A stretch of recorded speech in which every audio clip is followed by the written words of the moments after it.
E, obviamente, a valorização do patrimônio, ela é uma consequência natural de você ter comprado boas empresas a bons preços e que paguem bons dividendos, obviamente sempre se valendo do tempo a seu favor e do juro composto. A própria década de 90 trouxe muitas experiências ruins, principalmente com bancos que só tinham dado alegria até o momento, né? Então, a história Sumiu um monte de banco, de altos e baixos. O mercado financeiro, né, brasileiro passou por uma espécie de consolidação. Então, você tinha vários bancos estaduais, enfim, bancos de fomento, vários tipos de bancos. Não tinha muito essa figura do banco múltiplo, né? Cada banco tinha uma especialidade, uma função, vamos dizer assim. E cada um foi sendo incorporado para você fazer grandes instituições financeiras. No meio do caminho, alguns foram incorporados, mas também alguns outros passaram pela intervenção do próprio Banco Central, como foi o caso, por exemplo, do Banco do Econômico, que inclusive a massa falida veio a ser comprada pelo BTG no ano passado, retrasado. Então, tem gente que fica feliz, né? Coloca a mão no bolso, acha R$2, o Barsi achou 30 milhões de reais. Nossa,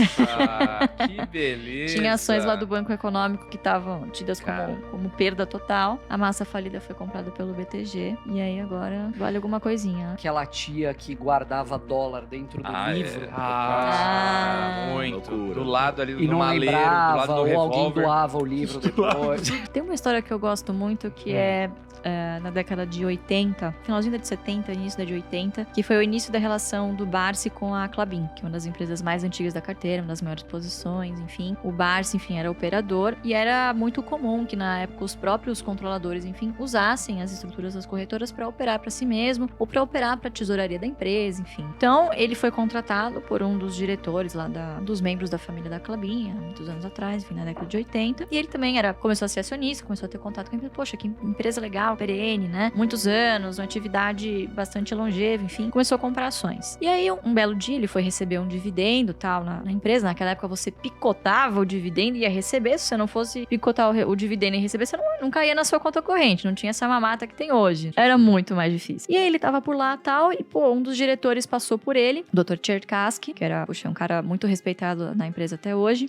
Barsi, não sei o que, você trabalha no mercado? Eu não gosto desse pessoal que trabalha no mercado. Tudo um bando de ladrão. Já tive várias experiências ruins, perdi muito dinheiro com ações, então no mercado só tem ladrão. Ele falou, não, doutor, você tá errado. No mercado só tem otário. E algum dia, no mercado não tem ladrão, no mercado tem otário. E eu vou te provar. E aí, um belo dia, ele no mercado falou, vou fazer uma experiência. E na época, você tinha 2 tipos de ordem. Você podia apregoar, ou seja, você gritava, compro tal, vendo tal. Então as pessoas sabiam que você estava negociando. Ou você podia colocar na pedra. E aí, ninguém sabia quem estava negociando ali. Geralmente, o operador fazia para os seus clientes. Então, o que ele fez? A ação tinha ficado ex-dividendo e ex-bonificação. E ele apregou, ele colocou na pedra as ações ex pelo mesmo preço como se estivesse cheio. E ele, no que ele colocou lá, alguém foi lá e comprou. Ficou ex, mas ele colocou no mesmo preço como se tivesse cheia, no preço do dia anterior. Alguém foi lá e comprou. Quando passou 2 dias, a ordem foi ser executada, porque demorava, né, pra você receber a cautela, enfim. O operador que comprou falou, Barsi, eu não vou te pagar, você fez sacanagem comigo. Você botou o preço cheio. Ele falou, mas não fui eu que vendi, você que comprou. Eu só coloquei lá. Quem comprou foi você, não fui eu. Eu não gritei que tava vendendo. Você olhou e comprou. Por que você não leu? A informação é pública. Já estava ex. E aí, o diretor do pregão falou, ele tá certo. Aí ele voltou na empresa, contou porque esse operador tinha operado pra alguém da família Klabin. E aí, ele voltou na empresa e falou, viu, Dr. Cherkassky? Na bolsa só tem otário, não tem ladrão.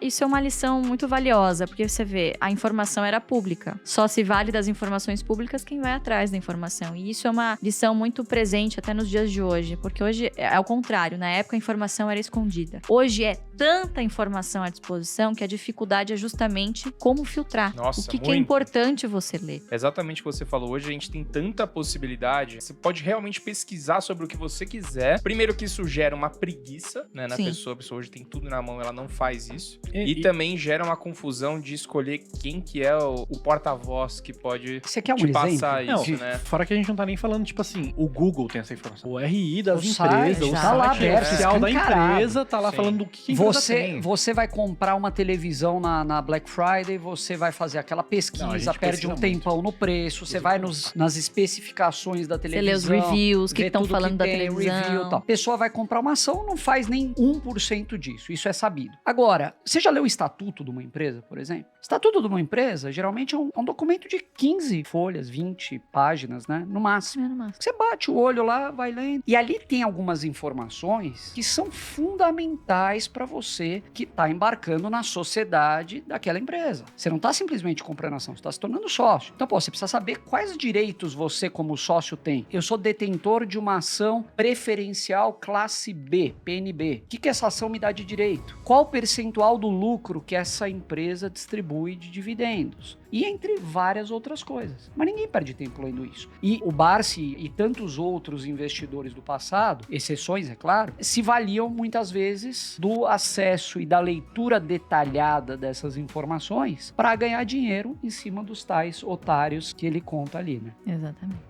Se a gente pudesse, assim, criar alguns pilares aqui dessa metodologia do Barsi, que a gente pudesse falar pra galera e pra instigar também a galera a entender mais ainda a fundo a história do Barsi. Acho que uma lição fundamental é de que o Barsi tem 53, 54 anos de mercado. Ele já viu de tudo um pouco, mas ele não sabe tudo ainda. Ele continua aprendendo. Então, assim, um dos grandes desafios é por que antes nunca ninguém tinha conseguido fazer um MBA focado em investimentos, né? Justamente porque é uma disciplina, você tem que ser tão multidisciplinar que é difícil você focar em alguns hard skills que são muito importantes para você ser investidor, né? Às vezes as pessoas acabam divagando muito, enfim, então não tinha nenhum produto especificamente voltado para a educação em Value Invest. Então a gente teve que buscar uma referência lá fora, que é a de Columbia, e obviamente adaptar para a realidade brasileira com um exemplo brasileiro, né? Isso tem que ser valorizado. Acho que a gente pode dividir em 2 grandes blocos de ensinamentos. Primeiro, os ensinamentos comportamentais. Então, são nítidos alguns comportamentos. É o PDP, prioridade, disciplina e paciência. Poderia ser foco, mas aí seria FDP, não ficaria muito legal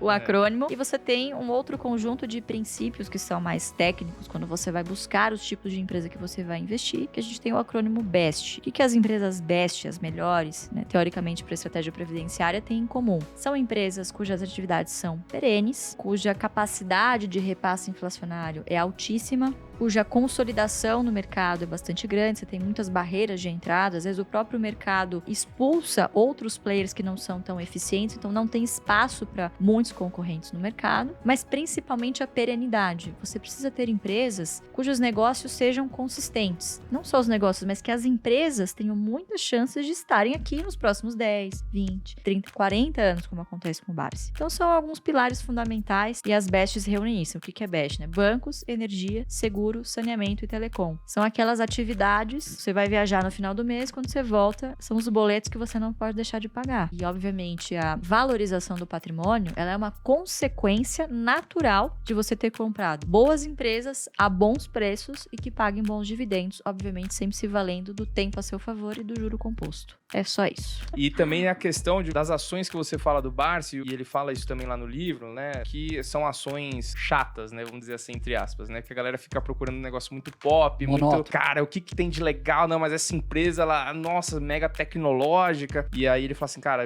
invista nas empresas chatas, né? Ele fala assim, né? Que tá falando, energia, um monte de coisa aí que vocês falaram, Klabin, né? Que você fala assim, pô, não tem nada de super legal, não é uma empresa de games, né? Entendeu? Então é interessante isso.